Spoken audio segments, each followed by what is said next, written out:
Praying with the Psalms can deeply enhance your prayer life. It adds a robustness, a richness, because you're actually working through the very Word of God. It connects you to generation after generation after generation of believers, all the way back to the psalmist who originally cried out to God and then wrote down his prayers.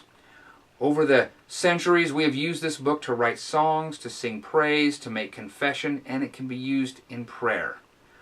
Basically, you're going to look at a particular psalm, and maybe you work from 1 to 150, or maybe you have your favorites, but you open up a psalm and you read it a few times, and you get the feel and the flavor, and you understand what's happening at the heart, and then you say, should this be my prayer? Can this be my prayer? And maybe you just work verse by verse through the psalm, making that your plea, or your confession, or your praise, whatever that might look like.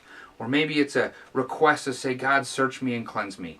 Or maybe it's just an act of worship in your prayer. And then as you hit these places where God is speaking, you just listen. You read and you listen and you hear and you say, transform me by your words, God.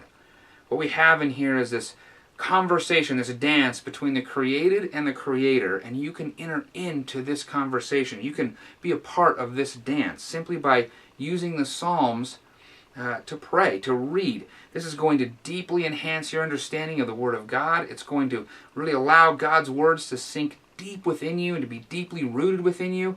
And it's really going to teach and demonstrate fantastic prayer.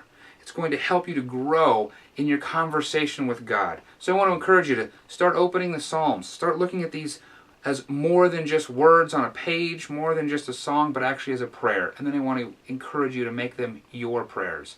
And then, in return, hear from God as He's speaking to us through His Word.